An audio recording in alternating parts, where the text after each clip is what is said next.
Le Seigneur vous bénisse. And tonight, just before the healing services, Excusez-moi de me conduire comme un enfant, mais quelque chose touche mon cœur quand je parle de lui. J'ai eu des visions depuis que j'étais tout petit. Des serviteurs m'ont dit, ne pars surtout pas là-dedans, c'est le diable.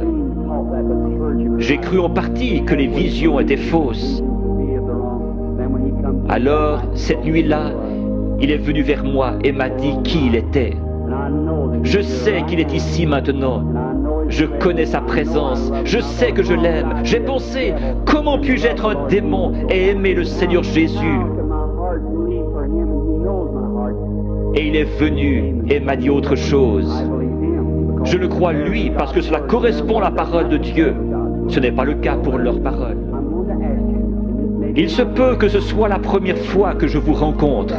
C'est bien dommage que nous ne puissions rester plus longtemps, afin que vous puissiez savoir comment accepter la guérison divine. Une grosseur est un démon. Chaque maladie est du diable. Dieu ne met pas la maladie sur ses enfants, c'est le diable qui le fait. Vous dites, mais le diable guérit aussi. Jésus a dit que non. Si Satan chasse Satan, son royaume est divisé. Dieu seul peut guérir. La médecine et les docteurs ne prétendent pas guérir. Les frères Maillot sont parmi les meilleurs. Ils disent, nous ne guérissons pas, nous ne faisons qu'assister la nature. Il n'y a qu'un seul guérisseur, Dieu. On peut recoudre votre main, mais on ne peut pas la guérir. Un dentiste peut arracher une dent, mais qui va guérir l'endroit? Un docteur peut enlever un appendice, mais qui va guérir la place? Dieu. La médecine ne fabrique pas des tissus, elle n'est qu'une aide. Un docteur peut remettre votre bras en place comme il l'a appris, mais il laisse Dieu le guérir. Toute guérison est de Dieu. Quand la vie du démon sort de ses grosseurs, les grosseurs meurent. Si la vie sortait de vous, vous mourriez. Mais votre corps est toujours là. N'importe quel corps se rétracte quand la vie est partie. Certains de vous, chasseurs ou bouchers ici, vous tuez un animal et vous le pesez. Le lendemain matin, vous le pesez à nouveau. Voyez alors combien il est plus léger. Puis laissez-le reposer 2 ou 3 jours et regardez combien il est plus lourd.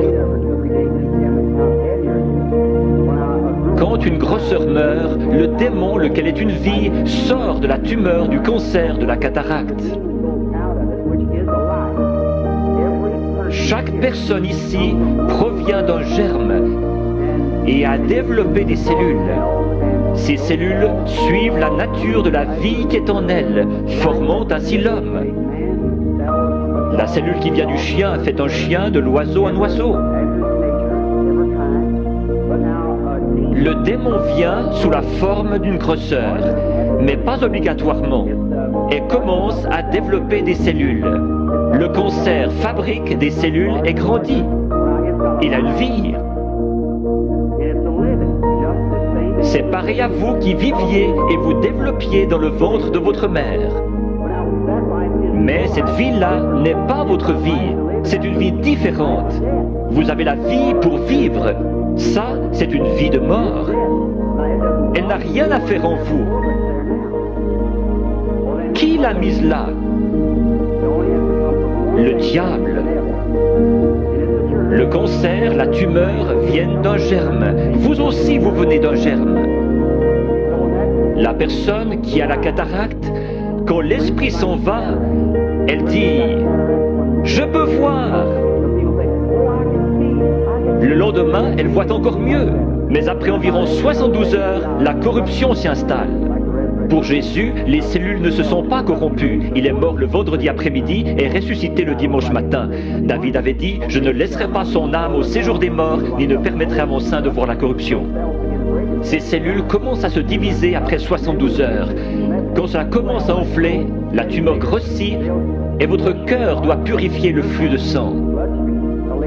Une jeune homme est venu vers moi hier soir avec un gros cancer. Il était dans ses cheveux et recouvrait le dessus de sa tête. Je lui ai dit dans l'esprit qu'elle avait un cancer dans la tête et qu'il allait se détacher. Il s'est détaché et l'a ici dans un flacon d'alcool. Cette femme est-elle dans le bâtiment? Pourrait-elle se lever? Oui, voilà la dame debout là, avec le cancer dans l'alcool.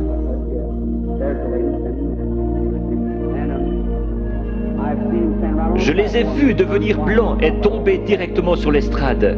C'est un miracle. Généralement, lorsque la grosseur est morte, la vie sort d'elle. Si la grosseur se trouve à l'intérieur, elle ne peut pas se détacher. Elle va rester là pendant quelques jours et commencer à enfler.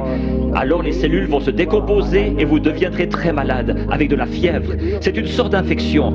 Le cœur pompe le sang et purifie le corps. Il y a un morceau de chair détaché dans votre corps et vous devenez sérieusement malade. Les gens disent « Je me suis senti si bien sur l'estrade, et encore pendant un jour ou deux, mais je pense avoir perdu ma guérison. Allons donc, c'est le meilleur signe au monde que vous avez reçu votre guérison. Si vous commencez à douter, aussi certainement que la foi lui en a ôté la vie, l'incrédulité la ramènera. Jésus a dit, quand l'esprit impur est sorti d'un homme, il marche dans des endroits déserts, puis il revient avec 7 autres esprits. Laissez donc l'homme bon de la maison, la foi, être là. Peu importe comment vous vous sentez, ce n'est pas ce que vous sentez, c'est ce que vous croyez. Jésus n'a pas dit « l'avez-vous senti », mais « l'avez-vous cru ». Je crois que 100 cartes de prière ont été distribuées hier soir avec la lettre Y. Prenons les 15 dernières ce soir.